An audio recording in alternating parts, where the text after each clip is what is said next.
ఉదయకాల ప్రార్థన. సర్వోన్నతుడా, మహోన్నతుడా, ఆది సంభూతుడా, మీకు వందనాలు, నీకు స్తోత్రాలు, మీకు కృతజ్ఞతలు చెల్లిస్తున్నాం తండ్రి.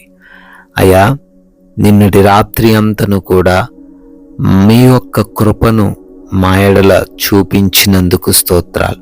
మీ రెక్కల చాటున మమ్మల్ని భద్రపరిచినందుకు వందనాలు. మమ్మల్ని, మా కుటుంబాన్ని రక్షించినందుకు, మీ దేవదూతల కంచె దయచేసి కాపాడినందుకు కృతజ్ఞత అర్పణలను చెల్లిస్తున్నాం ప్రభువా. Yes lord. అయ్యా, ఈ లోకము అనే యాత్రలో మరొక శ్రేష్టమైన విలువైన దినములో మా అందరినీ కూడా సజీవులుగా ప్రవేశపెట్టిన దేవా, మీకే స్తుతి స్తోత్రాలు, మహిమ, ఘనత, ప్రభావాలు చెల్లిస్తున్నాము తండ్రి. Yes lord.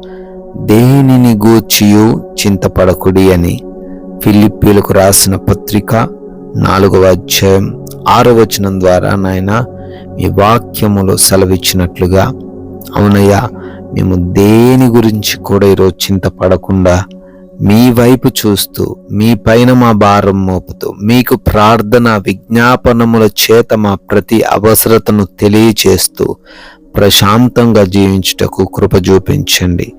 ఏ బిడ్డ ఎటువంటి తండ్రి టెన్షన్ పెట్టుకొనకుండా, దేనిని గూర్చి కూడా కలవరపడకుండా, భయపడకుండా, విశ్వాసముతో అడుగులు వేస్తూ, మీ వైపు చూస్తూ నాయన సమాధానంగా వారందరూ జీవించడానికి మీ కృపా సహాయమును ఈ రోజున దయచేయమని అడుగుతున్నాం ప్రభువా.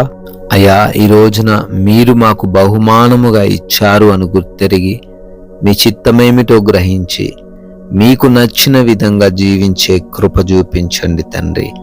ఉదయాన్నే అనేక మంది బిడ్డలు ఈ ప్రార్థనలో ఏకీభవిస్తున్నారు తండ్రి. వారందరిని బట్టి కూడా పేరు పేరున అడుగుతూ ఉన్నాం, పేరు పేరున ప్రార్థిస్తూ ఉన్నాం. మీ సహాయము దయచేయండి తండ్రి. ఈ రోజున వారు చేస్తున్న ప్రతి కార్యమును బట్టి అడుగుతున్నాం తండ్రి. ప్రతి పనిలోనూ మీరు తోడై ఉండండి ప్రభువా. అయ్యా, వెనకబడే వారిగా కాదు, ముందుండే వారిగా వారిని ఆశీర్వదించండి. అయ్యా, వారు తలపెట్టిన ప్రతి కార్యమును దీవించండి. కావలసిన జ్ఞానం, కావలసిన శక్తిని దయచేయండి. వారికి ఆటంకంగా ఉన్న ప్రతి వ్యక్తిని, ప్రతి అడ్డుగోడను, ప్రతి పరిస్థితిని అయా వారి నుంచి తొలగించండి ప్రభువా. అదే విధముగా ఆగిపోయున్న పనులు కూడా మరలా ఈరోజు పునరుద్ధరించబడే కృప చూపించండి. నూతనమైన కార్యాలు ఈరోజు ప్రారంభిస్తున్నారు, మీరే వారిని ఆశీర్వదించండి ప్రభువా. అయినా అదే విధముగా ప్రయాణాలను బట్టి అడుగుతున్నాం తండ్రి. మీ దేవదూతల కంచె కాపుదల ప్రతి బిడ్డకు దయచేయండి తండ్రి.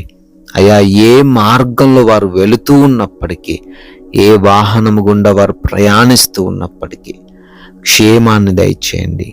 అపాయమును, ప్రమాదమును దూరపరచండి. సమస్యలేవి రాకుండా కృప చూపించండి. మరలా సురక్షితముగా, క్షేమముగా గృహాలు చేరుకోవడానికి సహాయము దయచేయండి తండ్రి. అదేవిధంగా రిపోర్ట్స్, చెకప్స్, ఆపరేషన్స్, డెలివరీస్లలో మీ కృప చూపించండి. అన్నీ కూడా సజావుగా కొనసాగడానికి సహాయము దయచేయండి. అయ్యా, బిడ్డల ఎగ్జామ్స్, ఇంటర్వ్యూస్కి వెళ్తూ ఉన్నారు తండ్రి. చదివినవన్నీ కూడా గుర్తుంచుకునే జ్ఞాపక శక్తిని వారికి దయచేయండి. మంచి జ్ఞానంతో వారిని నింపండి. క్వాలిఫై, సెలెక్ట్ అవ్వడానికి కృప చూపించండి నాయన. అదే విధముగా ఏ బిడ్డ కూడా ఈరోజు ఎటువంటి లేమితో బాధపడకుండా, ఎటువంటి ఆకలి బాధలు కలిగి లేకుండా సమృద్ధిని దయచేయండి నాయన. అనారోగ్య సమస్యలు లేకుండా మంచి ఆరోగ్యము దయచేయండి.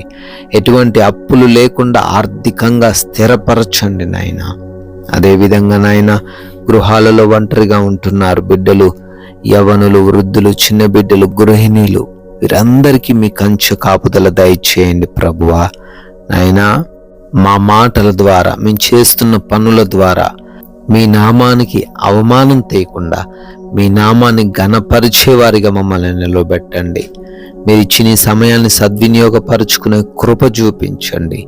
అపవాది వలలో పడిపోకుండా, ఈ లోకాన్ని చూసి ఆకర్షింపబడకుండా, నాయనా ఎవరి చేతుల్లో మోసపోకుండా వాక్య జ్ఞానము ప్రతి బిడ్డకు దయచేయమని, అయా ప్రాముఖ్యంగా ఎవరితో ఎటువంటి విభేదాలు, గొడవలు, మనస్పర్ధలు లేకుండా అందరికీ సమాధానకరమైన జీవితాన్ని మీరే అనుగ్రహించమని, తండ్రి మీ కృపను బట్టి బర్త్డేలు, యానివర్సరీలు ఈరోజు సెలబ్రేట్ చేసుకుంటూ ఉన్నారు.